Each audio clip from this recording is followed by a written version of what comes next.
오늘 말씀은 베드로전서 4장 말씀입니다. 베드로전서 4장 7절에서 11절까지 말씀입니다. 만물의 마지막이 가까웠으니 그러므로 너희는 정신을 차리고 근신하여 기도하라. 무엇보다도 열심으로 서로 사랑할지니 사랑은 허다한 죄를 덮느니라.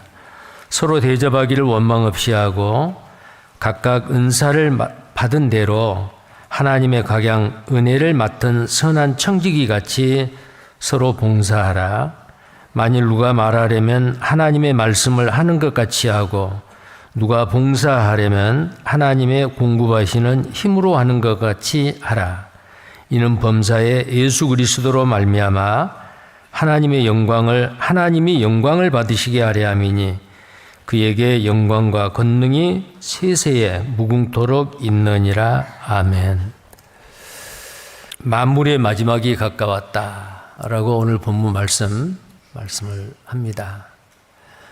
시작이 있으면은 끝이 있습니다. 인류의 역사가 하나님이 시작된 곳, 하나님으로 말미암아 인류의 역사가 시작된 곳이 에덴 동산이고 그 에덴 동산에서 인류의 역사가 시작이 돼서 지금까지 지나왔습니다. 우리가 살고 있는 이 시대는 어느 시대일까? 예수님의 제자들이 예수님에게 주의 임하심과 세상 끝에는 무슨 징조가 있습니까? 그때 예수님께서 말씀하시기를 많은 징조를 말씀해 주셨습니다. 마지막 때가 되면은 이러이러한 일이 있으리라. 많은 사람이 내 이름으로 와서 사람들을 미혹해 하리라. 그리고 처처에 지진과 기근과 온역이 있으리라. 그리고 민족이 민족을 나라가 나라를 대적하여 일어나게고 난리와 난리 소문을 들을 것이다. 그리고 불법이 성함으로 사랑이 식어지리라. 이 복음이 모든 민족에게 땅끝까지 전해지리라. 그제야 끝이 오리라. 그렇게 말씀하시면서 32절에는 무화과나무 비유를 배우라. 무화과나무에서 연한 잎사귀가 나오면 여름이 가까운 줄 아나니 이 모든 일을 보거든 인자가 곧 문 앞에 이른 줄 알라. 이 모든 것 마지막 때의 징조입니다. 근데 놀랍게도 우리가 살고 있는 이 시대는 예수님이 말씀하신 그 마지막 시대의 징조를 다 보고 사는 시대입니다. 그 마지막 시대에 살고 있는 것이 우리는 틀림없습니다. 그러면 이 마지막 시대에 태어나서 구원받고 주님을 섬기고 살고 있는 우리 성도님들은 마지막 성도라고 할 수가 있습니다. 마지막 시대를 살고 있는 성도의 생활은 어떻게 돼야 되느냐? 오늘 본문 말씀을 통해 보면은 이 마지막 시대를 살고 있는 성도는 이렇게 살아라라고 성경에 오늘 본문 말씀에서 교훈하고 있는 게 세 가지입니다. 정신을 차리고 근신하여 기도하라. 왜입니까? 마지막이 가까웠으니까. 마지막 시대를 살고 있는 성도이기 때문에 정신을 차리고 근신하여 기도하라. 이게 첫 번째고요. 그 다음에 두 번째는 열심으로 서로 사랑하라. 열심으로 서로 사랑하라. 왜요? 마지막 때이기 때문에. 또 하나는 뭐냐면은 마지막 시대를 사는 성도로서 어떻게 사는 것이 지혜로운 삶이고 하나님이 원하시는 삶이냐. 봉사를 통해서 하나님께 영광을 드리라. 마지막 때에 살고 있는 성도들은 이 세 가지를 반드시 해라. 해도 되고 안 해도 된다는 게 아니에요. 마땅히 당연히 그렇게 하라라는 이 세 가지에 대해서 오늘 중점적으로 좀 말씀을 드리도록 하겠습니다. 마지막이 가까웠으니라고 생각하고 살게 되면은 하나님 앞에 자신을 돌아보게 됩니다. 하나님과 자신의 바른 관계를 유지하려고 애쓰게 된다 그 말입니다. 자, 두 번째, 마지막 때라고 생각하고 살게 되면은 사람과 사람과의 관계를 돌아보죠. 자기와 관계된 그 모든 사람을 경계하고 갈등이 아니고 소중하게 존중하는 마음으로 대하게 된다라는 겁니다. 자, 그 다음에 세 번째로 자신이 하고 있는 일에 대한 소중함을 느끼고 자기가 맡은 일에 더 충성스럽게 최선을 다하려고 할 겁니다. 오늘 본문 말씀을 보겠습니다. 베드로전서 4장 7절이에요. 만물의 마지막이 가까웠으니 그러므로 너희는 정신을 차리고 근신하여 기도하라. 자, 만물이 마지막이 가까웠기 때문에 마지막 시대를 살고 있는 성도이기 때문에 정신을 차리고 근신하여 기도하라. 마지막이기 때문에 정신 차리고 근신하여 기도해야 됩니다. 왜 그럴까요? 마지막 때가 되면, 주님이 오실 때가 되면은 끈질기게 간절하게 기도하는 사람이 없단 말이에요. 마지막 때가 되면은 사람들이 기도하는 그 열심이 점점 식어진다라는 겁니다. 근데 그 기도는 어떻게 해야 되느냐? 첫째는 정신을 차리고요. 이 정신을 차리고는 어떤 의미가 있느냐면은 미친 것과 반대의 의미입니다. 자, 미친 사람은 어때요? 제정신이 아니에요. 얼이 빠졌어요. 혼이 빠졌어요. 그건 미친 사람이죠. 미친 것과 반대의 의미를 갖고 있는 게 정신 차리다요. 정신이 온전하다. 이게 정신 차린 거예요. 잠깐 누리다가 없어질 거 다 놓고 갈 것에 미쳐 있는 사람들, 제정신이 아니죠. 그래서 구원받은 그리스도인은 이 말세에 쉬지 않고 끊임없이 그 기도가 응답될 때까지 그 과부가 기도했던 대로 정신을 차리고, 그 다음에 두 번째는 어떻게 기도해야죠? 근신하여 그랬죠. 근신하다, 그 말은, 이 근신하다라는 그 원어의 뜻은 뭐냐면요, 술 취하다하고는 반대예요. 근신이라는 말은 영어 성경에 보면은 셀프 컨트롤이라고 되어 있어요. 자기 통제고 자기 절제예요. 자기 훈련이에요. 기도는 쉬운 것이 아닙니다. 우리는 근신하여 기도했는데 하고 싶은 거 다 하고 놀고 싶을 때 놀고 언제 기도하겠습니까? 마지막 때를 살고 있는 성도들은 정말 기도에 최선을 다해야 됩니다. 기도하라는 것은 명령이지 권면이 아닙니다. 자, 기도를 안 하는 건 죄입니다.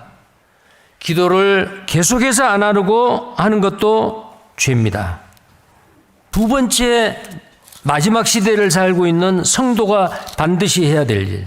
무엇보다 열심으로 서로 사랑할지니 사랑은 허다한 죄를 덮느니라. 서로 대접하기를 원망 없이 하고. 자, 8절 9절은 바로 서로 열심히 사랑하라. 열심히 사랑하라. 마지막 시대에 살고 있는 성도가 해야 될 두 번째, 서로 열심히 사랑하라. 왜 그럴까요? 마지막 시대가 되면은 사랑이 식어져요. 불법이 성함으로 하나님의 법을 무시하고 지키지 않는 사람이 많으므로 사랑이 식어지리라. 이때일수록 구원받은 그리스도인은 어떻게 해야 돼요? 서로 열심히 사랑하라.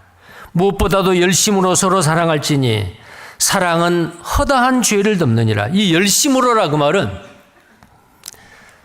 가끔 사랑하다가 말고 하는 게 아니고 꾸준히 끝까지. 그래서 예수님께서는 우리에게 그 본을 보이셨습니다. 요한복음 13장 1절입니다. 6월절 전에 예수께서 자기가 세상을 떠나 아버지께로 돌아가실 때가 이른 줄 아시고 세상에 있는 자기 사람들을 사랑하시되 끝까지 사랑하시니라. 예수님께서 사랑하시는 것은 이기적인 사랑, 조건부적인 사랑, 잠깐 사랑하다가 나중에도 미워하는 사랑, 그런 사랑이 아니에요. 끝까지요. 그가 나에게 잘했든 못했든 끝까지요. 언제까지요? 주님 앞에 가는 그 순간까지.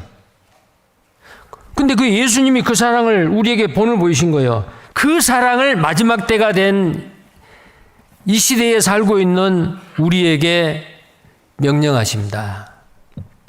열심으로 서로 사랑하라. 히브리서 10장 14절 25절이에요. 서로 돌아보아 사랑과 선행을 격려하며 모이기를 패하는 어떤 사람들의 습관과 같이 하지 말고 오직 권하여 그날이 가까움을 볼수록 더욱 그리하자.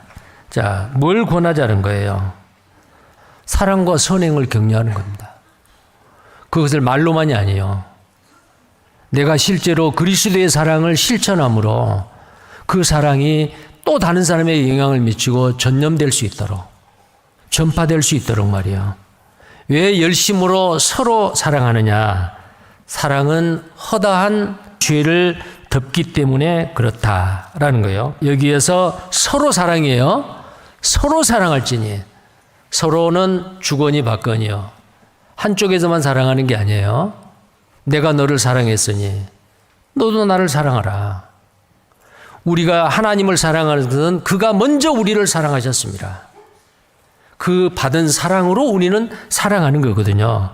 이 시대에 우리는 이 사랑을 정말 활활 타오르는 불같이 우리는 후회 없이 원수까지도 사랑하는 그 사랑을 실천하는 사랑의 전파자들이 되어야 됩니다. 또 하나, 그 다음 성경 말씀 보겠습니다. 10절입니다. 각각 은사를 받은 대로 하나님의 각양 은혜를 맡은 선한 청지기 같이 서로 봉사하라.